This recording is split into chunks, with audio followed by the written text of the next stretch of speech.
knee against the uke's right side, making sure that his instep is off the mat. He extends his left leg to the side.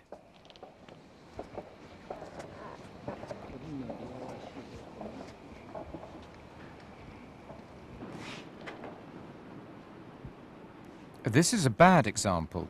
The tori's right knee is pressed against the uke's armpit instead of his side, and his left leg is bent.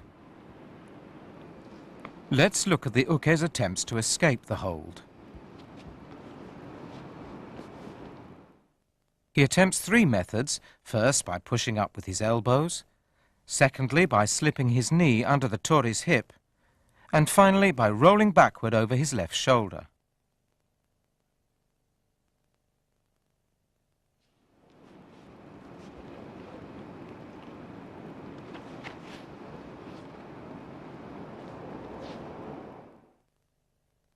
Let's take a close look at the uke's efforts to escape the hold. First of all, he presses his right fist against his left palm and pushes up with his elbows to loosen the hold.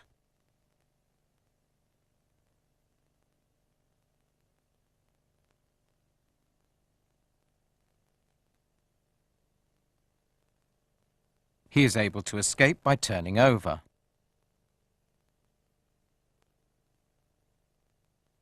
The next thing he tries is to twist and slip his right knee under the tori's hip.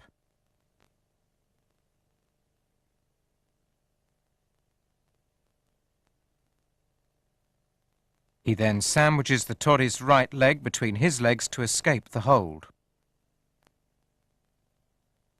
The last thing he tries is to roll backward over his left shoulder.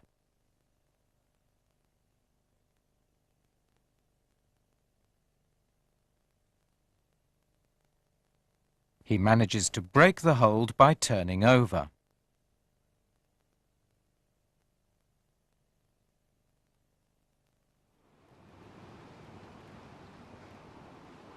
Study the attack and defense, taking special note of the tori's response to the uke's attempts at escaping.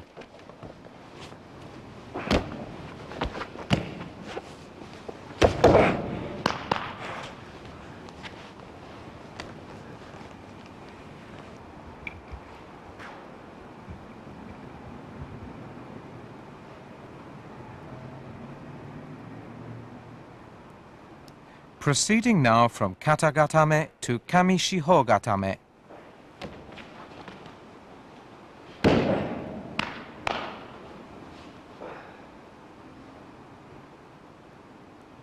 After the uke has signaled give up, the tori retreats from chikama to toma and assumes the kneeling posture, kyoshi.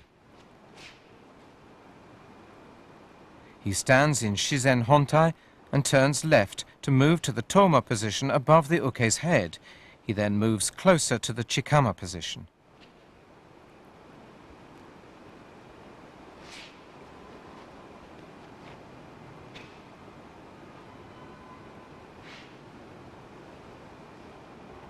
The tori applies kami shiho gatame.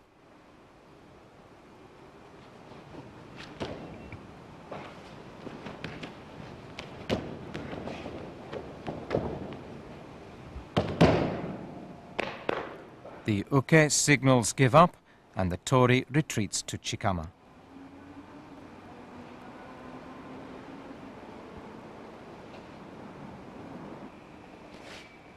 The tori moves closer from chikama to kneel on his right and presses down with his body.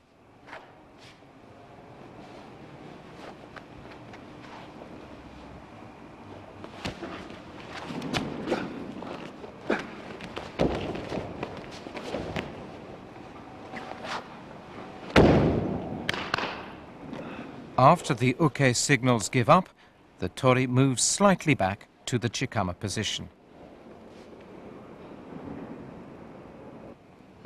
Let's look at the main points of kami shiho gatame.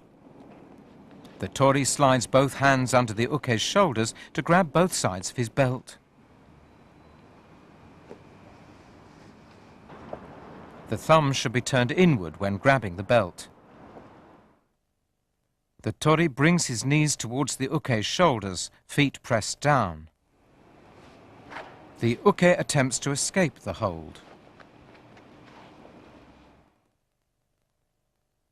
First, by wrapping his arm around the tori's neck to push his head to the side. He then tries inserting his left hand under the tori's arm to twist to the side. Finally, he tries pushing the tori's shoulders up with both hands, slipping his knees between their bodies.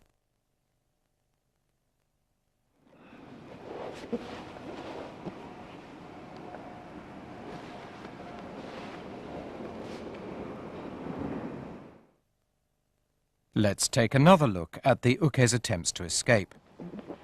He wraps his left arm around the tori's neck to try and flip him over.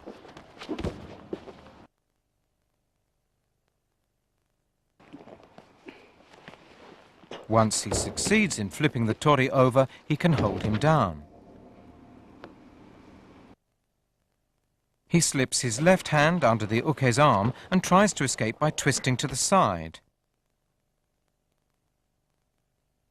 He can escape the hold by turning over.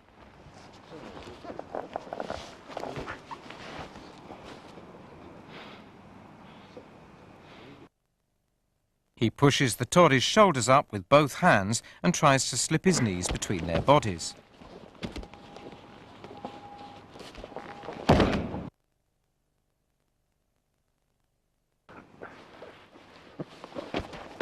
By pushing the tori up and sliding both knees between their bodies, he can turn over and escape the hold. He can also roll backwards and attack by grabbing from behind.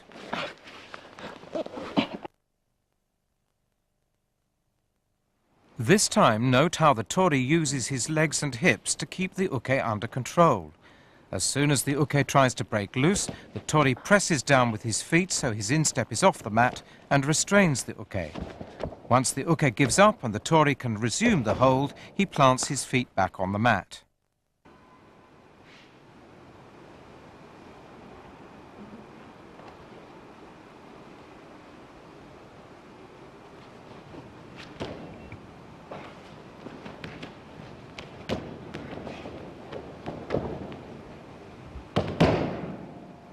Now from kami shiho gatame to yoko shiho gatame. After the uke signals give up, the tori moves back from shikama to the toma position. He stands up and assumes shizen hontai and then moves to the uke's right and moves in from toma to the chikama position.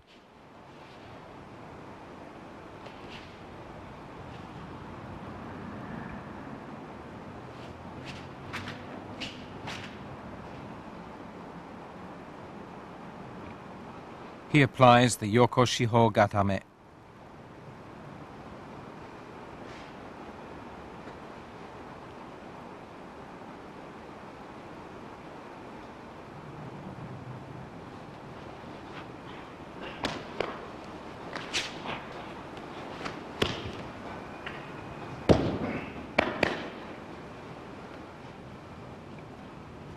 After the uke signals give up, the tori moves back to the chikama position.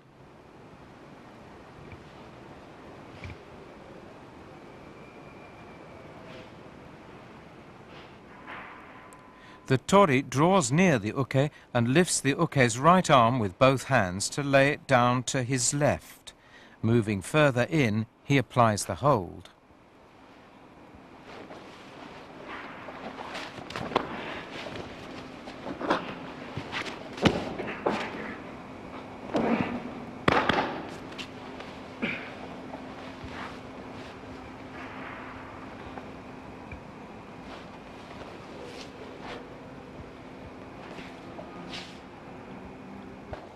Now the main points of yoko shiho gatame.